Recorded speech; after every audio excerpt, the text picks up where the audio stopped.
हम इंटरनेट की social media सेवा से बोल रहे हैं। आप देख रहे हैं बीबीची समाचार।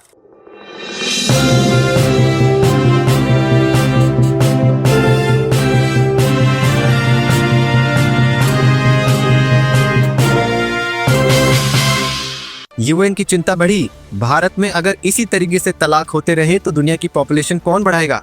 ट्रंप को डांटा। ट्रंप की मोदी से गुहार, टैरिफ जीरो कर दूंगा, बस भारत में तलाक होना रुकवा दो।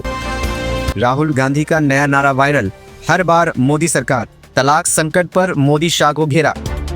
अमित शाह हमारे संवाददाता के सपने में प्रकट। भारत में तलाक रोकने के लिए ऐतिहासिक कानून विवाह सुरक्षा कवच अधिनियम 2025 बीसी पेश। अमेरिका में खुशी की लहर। ट्रंप ने सभी अमेरिकियों को शाम 5 बजे थाली बजाने का आदेश दिया। पति पत्नी के बीच कम्युनिकेशन गैप पर सरकार की कड़ी कार्रवाई। जब तक बच्चे 10 साल के नहीं हो जाते तब तक आपस में बात करना कानूनी अपराध। ईगो इश्यूज पर नया प्रावधान। पति की गलती पर उसे 2 थप्पड़ मार के तुरंत माफ करना होगा। आर्थिक तनाव पर कड़ा कदम। पत्नी की किसी भी वित्तीय मांग को ठुकराया तो पति और उसका खानदान होगा जब्त।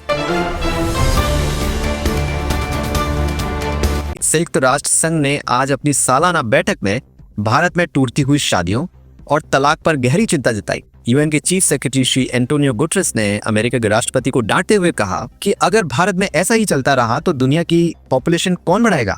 भारत में तेजी से टूट रही शादियों पर यूएन की फटकार खाने के बाद अमेरिका के राष्ट्रपति श्री डोनाल्ड ट्रंप ने भारत के प्रधानमंत्री श्री नरेंद्र मोदी को फोन किया और कहा कि हम भारत से तमाम तरह के टैरिफ्स को हटा लेंगे और अगर आप चाहें तो अमेरिका पे 1000% का टैरिफ लगा सकते हैं, लेकिन कृपया करके भारत में जो टूट रही हैं शादियां, इनको दुरुस्त करने की कृपा करें। इस पर श्री नरेंद्र मोदी ने ट्रंप को कहा कि अब आई ना अकल ठिकाने में। विपक्ष के नेता श्री राहुल गांधी ने इस पर हमारे देश को एक नया नारा दिया, हर बार मोदी सरकार। हमारे संवाददाता के सपने में साक्षात प्रकट हो गए श्री अमित शाह जी ने भारत में टूटती हुई शादियों को रोकने के लिए विवाह सुरक्षा कवच अधिनियम 2025 डीसी पेश किया।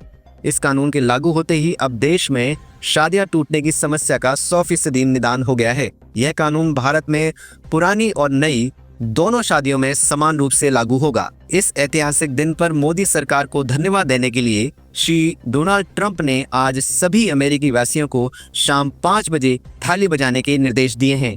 बातचीत की कमी यानी कम्युनिकेशन गैप, जिसपे पति पत्नी के बीच में छोटी छोटी बात पे झगड़े हो जाते हैं, इस समस्या को ध्यान में रखते हुए विवाह सुरक्षा कवच अधिनियम 2025 बीसी में सरकार ने नया प्रावधान किया है, जिसमें पति पत्नी शादी के बाद जब तक उनका पहला बच्चा 10 साल का नहीं हो जाता तब तक आपस में डायरेक्ट बात नहीं कर सकते हैं। एक बार बच्चा 10 साल का हो जाए तो वो आपस में इनडायरेक्ट तरीके से बात कर सकते हैं। उदाहरण के लिए, बबली तेरे पापा से कह दे, चिट्टू तेरी मम्मी से बोल दे। बढ़ते अहंकार और ईगो इश्यूज को लेकर पति पत्नी के बीच में आए दिन झड़प होती रहती है, जहां पति पत्नी एक दूसरे को सॉरी नहीं बोलना चाहते। इस राष्ट्रीय संकट को ध्यान में रखते हुए विवाह सुरक्षा कवच अधिनियम 2025 बीसी में अब लड़ाई होने की स्थिति में पत्नी अपने पति को 2 थप्पड़ खींच के मार सकती है और साथ के साथ उसे पति को माफ भी करना होगा। इस कानून में पति के हितों को ध्यान में रखते हुए सरकार ने पति को सॉरी मांगने की बाध्यता से मुक्त कर दिया है। अब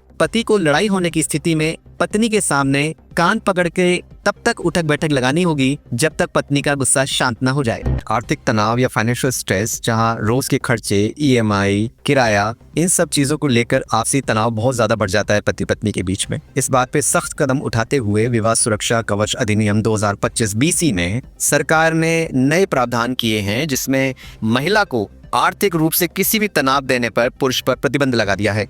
अगर कोई पुरुष अपनी पत्नी को किसी भी प्रकार का कोई आर्थिक तनाव देता है तो उसकी और उसके घर वालों की सारी संपत्ति स्वतः ही पत्नी के नाम ट्रांसफर हो जाएगी और साथ ही पुरुष को 99 साल का सख्त कारावास भुगतना होगा। ससुराल का इंटरफेरेंस, जहां 2 लोगों की शादी में ससुराल पक्ष अलग ही एडमिन बन जाता है, इस जटिल समस्या पर लगाम कसने के लिए सरकार ने विवाह सुरक्षा कवच अधिनियम 2025 बीसी में नया प्रावधान लागू किया है, जिसमें हर बार पति पत्नी के आपसी मामलों में ससुराल पक्ष द्वारा दखलंदाजी करने पर जुर्माने स्वरूप उनको 10,000 प्लस 18% जीएसटी का भुगतान करना होगा।